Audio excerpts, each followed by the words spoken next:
साथियों नमस्कार, जोहार, आदाब, सत श्री अकाल। एग्जाम फाइटर नंबर 1 पे आप सभी का हार्दिक स्वागत है। साथियों, BSUSC का नाम आपने सुना होगा। ये वही संस्था है जिसने पहली बार असिस्टेंट प्रोफेसर की वैकेंसी निकाली 2020 में और 2026 तक कंप्लीट नहीं हुई है और उस पर 133 केसेस चल रहे हैं।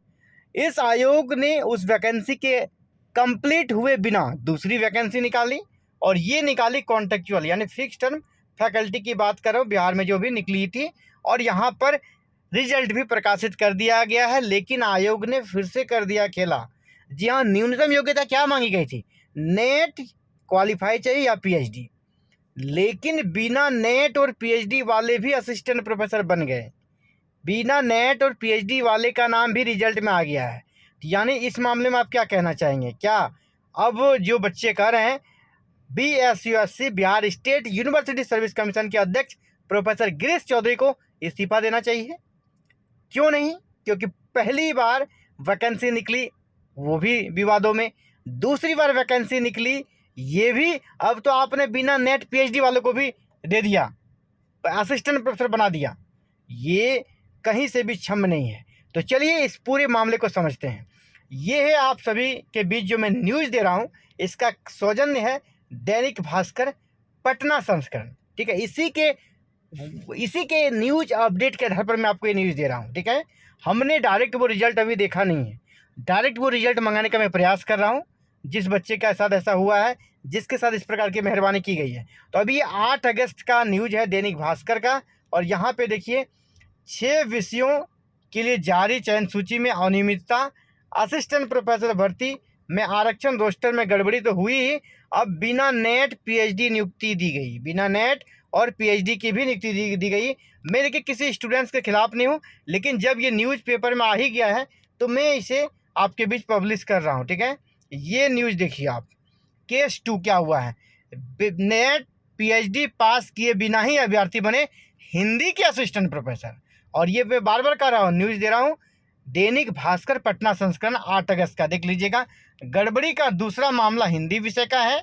चयन सूची में SC श्रेणी में चयनित अभ्यर्थी हेमा कुमारी SC कैटेगरी में शेड्यूल कास्ट में चयनित हुई है, के पास UGC के मानकों के अनुसार तय योग्यता उपलब्ध नहीं है। अभ्यर्थी ने UGC नेट की परीक्षा में तीसरी श्रेणी जो होती है qualified for PhD admission only, इसी के तहत वो पास किए हैं और असिस्टेंट प्रोफेसर के लिए यह योग्यता मान्य नहीं है। यह सिर्फ PhD करने के लिए मान्य होता है, लेकिन उसका नाम भी रिजल्ट में है। तो यानी ये पहला ऐसा आयोग बन गया है पूरे भारत का जो कि बिना नेट PhD किए ही नियुक्ति दे रही है, वो भी असिस्टेंट प्रोफेसर के लिए। ठीक है, दूसरा केस यहाँ पर देखिए, ये तो चलिए बड़ा कह सकते हैं शॉकिंग है। आरक्षण कैटेगरी में भी फेरबदल का यहाँ पर प्रमाण मिले हैं, और ये प्रमाण एक अभ्यर्थी का नाम राजेश कुमार है। इसका चयन अत्यंत पिछड़ा कैटेगरी में हुआ है। ठीक है, और आपको पता है इसका जो मूल कोटि है वो पिछड़ा वर्ग है। अत्यंत पिछड़ा वर्ग में जाकर इसको सेलेक्ट किया गया है, और आपको पता है पिछड़ा वर्ग से कट ऑफ अत्यंत पिछड़ा वर्ग का नीचे गया है, यानी आरक्षण का कैटेगरी को बदलकर सेलेक्ट किया गया है। ये ठीक है, अभी गड़बड़ी पकड़ी जा रही है, लोग पकड़ रहे हैं, तो आप समझ ली कि ये मामला उजागर हो रहा है। अगर लोग नहीं पकड़ेंगे तो वो चयनित होकर असिस्टेंट प्रोफेसर बन जाएंगे। अब ये हिंदी वाले क्या होगा, बिना नेट PhD के असिस्टेंट प्रोफेसर के रूप में योगदान कर लेगी, है ना? ये योगदान वहाँ पे कर चुके होंगे। तो मामला यहाँ ये है, सोचने वाली बात ये है, अगर अगर आप जैसे स्टूडेंट जागरूक नहीं रहेंगे तो यहाँ तो जिसे मन चाहे उसे नियुक्ति दे दी जाएगी। तो ये सोचनीय है, और ये आयोग को भी सोचना होगा। इतना भारी भरकम आपको आयोग मिला है, ठीक है, इसमें आपके पास सारे स्टाफ्स हैं, तो हर कोई इंटेलेक्चुअल क्लास है, तो फिर इतनी बड़ी गड़बड़ियाँ होती कैसे हैं? इसका मतलब आप जानबूझ के करते हैं। इसीलिए अभ्यर्थी कहते हैं चेयरमैन का इस्तीफा होना चाहिए। तो बिल्कुल जायज़ है, अगर आपने ऐसा किया है तो बिल्कुल आपको इस्तीफा देना चाहिए। अब देखिए यहाँ तीसरा केस क्या है, EWS कैटेगरी में 13 पद हैं। ठीक है, महिला के कितने पद हैं? 13, और चयनित कितने हुए इकोनॉमिक्स में? 16, यानी 3 आप ज़्यादा कैसे सेलेक्ट कर लेते हैं? क्या बात है, अपने लोग ज़्यादा आ गए तो उनको वहाँ आप निराश कर नहीं सकते हैं, इसलिए उसको भी ले लिया आपने। तो देखिए राज्य के 211 नए डिग्री कॉलेज में सभी विषयों के लिए 2-2 पद हैं, यानी 422 पद स्वीकृत हैं।